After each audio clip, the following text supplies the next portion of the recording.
তেলের গাড়ি তেলে চলে,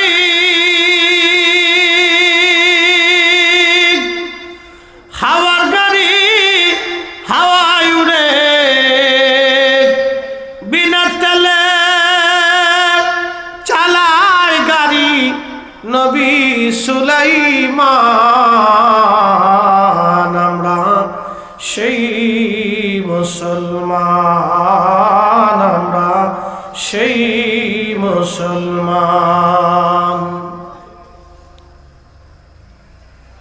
আজকে খবর দেখছেন কিনা জানি না, ফিলিস্তিনের গাজাতে পরীক্ষা দেওয়ার মতো কোনো ছাত্র নাই। তাহলে তারা কি পরিমাণে সন্তানদেরকে হত্যা করছে আপনার শুনলে গা শিহরে উঠবে। কিন্তু ৭৫ বছরে এত শহীদ হওয়ার পরেও তারা মাথা নত করে নাই। কথা বলে ঠিক কিনা? যদি পৃথিবীতে মুসলমান দেখতে চাও তো ফিলিস্তিনের গাজার দিকে তাকিয়ে দেখো। বর্তমান পৃথিবীতে যদি মুসলিম থাকে, কাফেরের কাছে যদি মাথা নত না করে, তাহলে একটাই জাতি, সে ফিলিস্তিনি মুসলিম, গাজার মুসলমান। কথা বলে ঠিক না?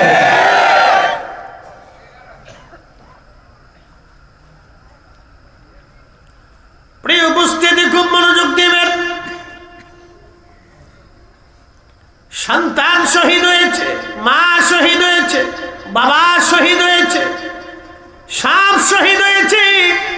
শাহাদাতের আমি সুধা একের পর এক পান করেছে, বাড়িঘর ধূলিসাৎ হয়ে গেছে, খোদা যন্ত্রণা অভাবে অনটনে দিন যাপন করতেছে।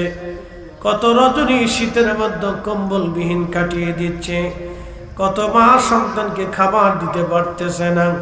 তারপরও কাফির জালিমের কাছে তারা মাথা নত করে নাই। তারা মুসলিম, তারা মুসলিম। আর আমরা মুসলমান একটু শীত বেশি বললে ফজর রক্তে মসজিদে যাইতে চাই না। কথা কোন ঠিক কিনা? মুসলিম শীত একটু বেশি বললে ফজর রক্তে মুসল্লি মসজিদে নাই, শীতের ডরে মসজিদে ঢুকতে চায় না। বিরাট শীত।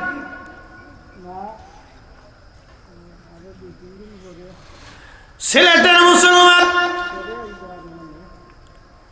এই জমির হযরতে ৩৬০ আউলিয়ার পুণ্যভূমি শাহজালালের জমিন। সিলেটের মুসলমান শাহজালাল আমিরি মুজাররিদি শুধু খানকার পীর ছিলেন না, তিনি শুধু হাতে তাসবিহ নিয়ে ঘুরেন নাই, জমিনে দিন প্রতিষ্ঠিত করার জন্য তলোয়ার চালিয়েছেন। কথা কোন ঠিক? শুধু তাসবিহ পড়েন নাই, তিনি তলোয়ার চালিয়েছেন। শুধু তাসবিহর পীর ছিলেন না, তিনি তলোয়ারের পীর ছিলেন। এ ভাই আমার, শুধু খানকার ভিতরে থাকেন নাই, জিহাদের ময়দানেও তিনি থেকেছেন।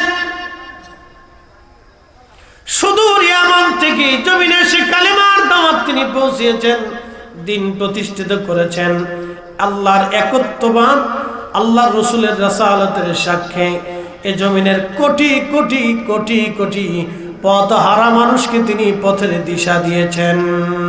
লা ইলাহা ইল্লাল্লাহু মুহাম্মাদুর রাসূলুল্লাহ সাল্লাল্লাহু আলাইহি ওয়াসাল্লাম।